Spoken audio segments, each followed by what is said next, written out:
আজকে একটা গল্প শোনাই, কথাগুলো মন দিয়া শুনবেন। একটা মধ্যবিত্ত পরিবারের ছেলে, সে মোটামুটি সবার সাথেই খারাপ ব্যবহার করে চলতো।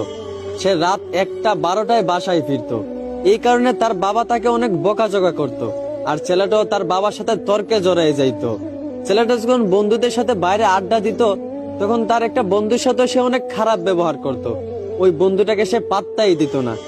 এইভাবে সবার সাথেই সে খারাপ ব্যবহার করে চলতো। একদিন সে ডাক্তারের কাছে যাওয়ার পর তার ক্যান্সার রোগ ধরা পড়ে।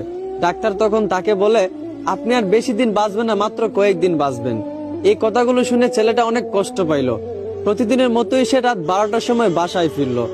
এইটা দেখা তার বাবা প্রতিদিনের মতোই তাকে বকাঝকা করতে লাগলো।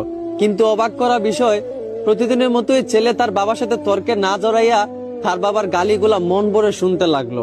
আর মনে মনে ভাবতে লাগলো, হয়তো এই বাবার গালিগুলো আর কয়েকদিন পর শুনতে পাবো না। ওইদিকে তার মা ডাকতেছে, নে বাবা ভাতটা খেয়ে নে। অন্যদিন হলে সে তার মায়ের হাতে ভাতটা এত সহজে খাইতো না। কিন্তু আজ অবাক করা বিষয়, তার মায়ের হাত থেকে প্লেটটা এনে প্রাণ ভরে ভাতটা খেয়ে নিল। আর মনে মনে ভাবলো, এই বুঝি মায়ের হাতে শেষ খাওয়া। এইগুলা দেখে তার মা বাবা অনেক অবাক হয়ে গেল। এভাবে তার মা বাবার সাথে অনেক ভালো ব্যবহার করলো। তারপরের দিন সে তার বন্ধুদের সাথে আড্ডা দিতে গেল। যেই বন্ধুটার সাথে সে সবসময় খারাপ ব্যবহার করত, ওই বন্ধুরা তাকে আজকে একটা গালি দিছিল। কিন্তু অবাক করা বিষয়, অন্যদিন সে একটা গালির বদলে ওই বন্ধুটাকে আরো 10টা গালি দিত। কিন্তু আজ অবাক করা বিষয়, ওই বন্ধুটা গালি দেওয়ার পর সে বন্ধুটাকে জড়িয়ে ধরে কাঁদতে লাগলো আর বলল, ভালো থাকিস রে দোস্ত। এইগুলা থেকে তার সকল বন্ধুরাও অবাক হয়ে গেল।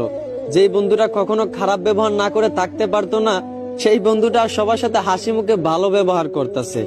সবাই অনেকটা অবাক হয়ে গেল। ছেলেটা আগের চেয়ে অনেক পরিবর্তন হয়েছে, আগের চেয়ে অনেক ভালো হয়ে গেছে, এখন সবার সাথেই ভালো ব্যবহার করে। এইভাবে মাসখানিক যাওয়ার পর ছেলেটা আবার ডাক্তারের কাছে যায়।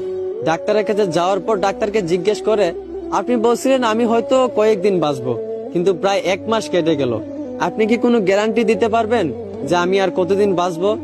এইটা শুনে ডাক্তার ছেলেটাকে বলতে লাগলো, দেখেন একটা কথা শুনেন, আমি ওই দিন যে আপনাকে বলছিলাম আপনি মাত্র কয়েকদিন বাঁচবেন, এই কথাটা আপনাকে আমি মিথ্যা বলছিলাম।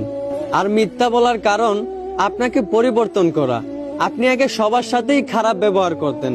আপনার বাবা যদি আপনাকে বকাঝকা করত, আপনার বাবার সাথেও আপনি তর্কে জড়াই যাইতেন। কিন্তু আপনি যখন জানতে পারলেন আপনি আর মাত্র কয়েকদিন বাঁচবেন, আপনার মরণের কোনো গ্যারান্টি নাই, তখন আপনি সবার সাথে ভালো ব্যবহার করতে লাগলেন। এই বন্ধুটাকে আপনি গালি ছাড়া দিতেন না, সেই বন্ধুটাকেও আজকে আপনি ভালোবাসা দিলেন।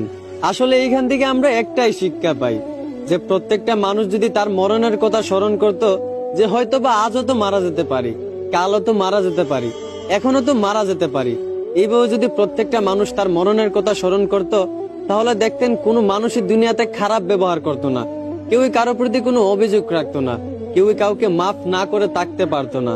প্রত্যেকটা মানুষ যদি তার মরণের কথা স্মরণ করত, তাহলে কখনোই মানুষের প্রতি অবিচার করতো না। এই জন্যই সবাইকে বলি, সবার আগে নিজের মরণের কথা স্মরণ করেন, তাহলে দেখবেন জীবন পরিবর্তন হয়ে যাবে। আশা করি আমার কথাগুলো বুঝতে পারছেন। ধন্যবাদ।